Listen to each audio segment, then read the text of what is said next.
Third, fourth, fifth graders, how you doing? Hope you're all happy and healthy, staying safe, and we are going to continue with our disc golf unit. Like I talked to you before, a lot of this unit is going to be just talking about the different throws that we would use in disc golf. We watched that video, I sent that video out for you that talked about disc golf and some of the things to remember when you are practicing this and thinking about the sport. I gave you the opportunities to see what it looks like in real life if we were to go down to Alpena where they have a disc golf course and play some disc golf or play around. Hopefully you have a working knowledge of what that would look like and what it would entail, okay? Now, some things that I want to show you, and I don't have the equipment here to show you all of it, but I can use for an example. We'll just use stuff like this here. So from the video, you're going to have three specific types of equipment, all right? You're going to have your driver, and your driver is going to have the thin, sharp edges on it, all right? Obviously, this is made of cloth, but it has that idea. It has thin, sharp edges. It's designed to cut through the air when you throw it. It's going to go a long, long way. Not going to be super accurate, and it's going to be affected by the wind a lot if I don't release it flat, or if we were doing the backhand last time. But it's designed to go a long, long way. All right, and then we have our mid-range, which is a disc that is going to have, still designed to travel a long way, still have some sharper edges, but not as sharp as the driver. All right, we're going to use the driver to get as far away from the tee box as we can, or the tee area. We're going to use the mid-range to get as close to the basket as we can. And then we're going to use our putter to get into the basket. All right, so putter, blunt edges on the side, designed to just fly straight, be accurate, but not fly a long way. All right, so we've got the driver to go a long way, we've got the mid-range to get us close, and then we have our putter to get it into the basket. In a perfect world, that's how we would set up, okay?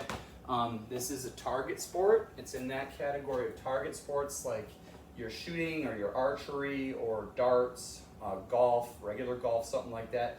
Something where we're throwing or shooting or hitting something at a specific target. In this case, throwing the flying disc into the basket. The goal area is called the basket. These are all test questions, so I'm just busting them out there for you so you have all this stuff in case you missed it in the video. And as we make our way through the course, we're trying to play each hole at par or better. Now, par means if that hole had a par of 3, that means from the tee area into the basket, I should be able to get my frisbee or my flying disc into the basket in 3 shots.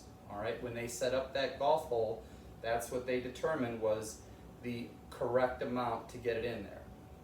Now, if I get it in 3, then I made par. All right, I did it. That was the goal, I did it. Now, if I'm better than par and I get it in 2, make 2 shots in, 1 under par is called a birdie.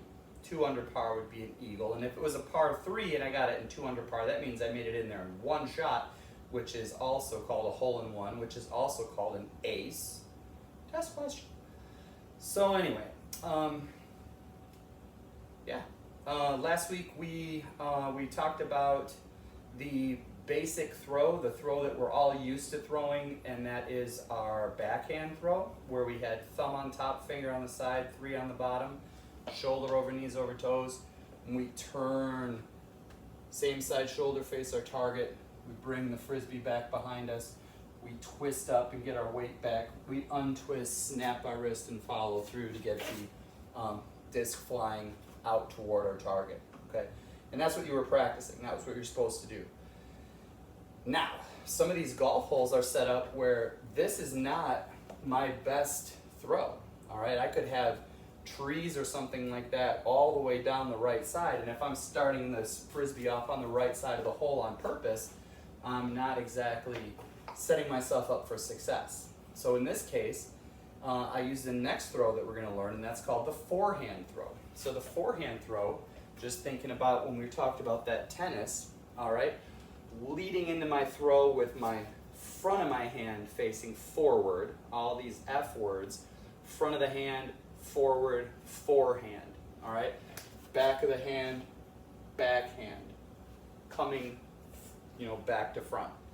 So forehand is going to come on the dominant side of my body, all right? Just like if I were throwing a baseball, I'm coming at you with my forehand, the front of my hand facing my target. So if I've got all that trouble down the right or the left side, and I'm starting my frisbee down the left side, not a good choice. In this case, I would use my forehand to actually throw the frisbee or the flying disc like this, okay? Now, I'm not worried all about our footwork, and if we were using this on a tee box where we would actually, move into that shot, I'm just worried about, can you start to throw that forehand shot? All right, now here, I'll get up close to give you the grip. You're gonna have, again, thumb on top, but underneath is gonna look a little different.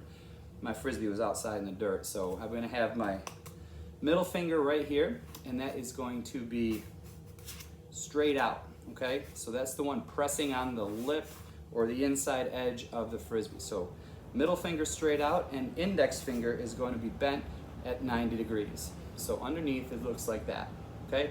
This is my pointer finger, that one's bent 90 degrees, and then my middle finger comes out and pushes on the inside lip of the frisbee with my thumb on top, okay? So my motion is going to be like this. That release right here, this pushing with the middle finger is what's going to cause that rotation. Whereas before, I snap my wrist when I release. I'm still going to snap my wrist, but I'm going to push with my middle finger. It's going to go pew, and that's going to throw the frisbee, okay? So again, I'm going to have my shoulder over knees over toes, thumb on top, index finger bent at the 90, and middle finger straight out, okay? So that is my motion. And I will just go turn, opposite shoulder face my target, frisbee back behind me, or disc back behind me, weight forward, snap and follow through. Okay, and you get that flip. Practice it, see if you can do it. I'll even try it with this guy here. Okay, bend this one at the 90, put this one in there straight out, thumb on top. We'll go turn, back, twist, knock stuff over. All right, so anyway, that's your forehand throw. I'm gonna attach another YouTube video on here that's gonna talk about our footwork as we move up through that. But right now, as far as we're concerned, I just standing still. Backhand should look good. We should be able to throw that pretty consistent. Forehand, practice that this week, okay? Again, find a tree, find a target, whatever it is, take 5 steps back. Super, super close, okay? 15 feet. Just keep throwing, keep throwing, keep throwing, all right? And after you've practiced 20 times or something like that, challenge yourself. Say, I'm gonna take 5 throws, and I wanna see how many times I can hit it out of 5. Report back to me what you did there. Then go from 10 steps back. Practice 20 throws, and then test yourself. Try 5. See how many times you can hit it out of 5 shots from 10 steps away. And then all the way back to 20 steps, practice 20 of those, and then test yourself. 5 shots, how many times can you hit your target from 20 steps away, okay? Again, remember, our basket in disc golf is only gonna be about 3 feet wide, all right?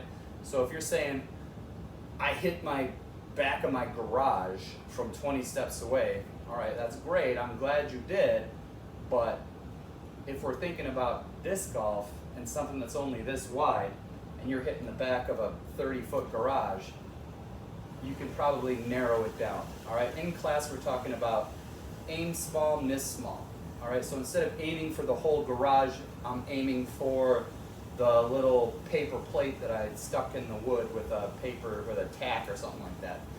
Don't do anything that's gonna get you in trouble, but again, try, if you're aiming for something small and you miss, chances are you're going to be a lot closer than if you're aiming for something big and you're just hitting it all over the place. Okay? Because we want to get as close as we can to the basket, and now we should know our backhand, and after this week, our forehand throw. All right? That's your lesson. Keep at it. Next week, I'll talk to you about bending the Frisbee a little bit more and some activities that we can do as far as building our own little disc golf course, or doing something on your own to start keeping score and learning the game and practicing the game. So keep up the good work, keep reporting back. Definitely always talk to me through Canvas, all right? Report back through Canvas. Just the best thing to do is answer the questions inside the assignment. It's really difficult when I'm getting emails and reminds and this and that. I love that stuff, but for submitting assignments, submit them through the actual assignment itself. It's easier to make sure you get all your points. All right? Take care.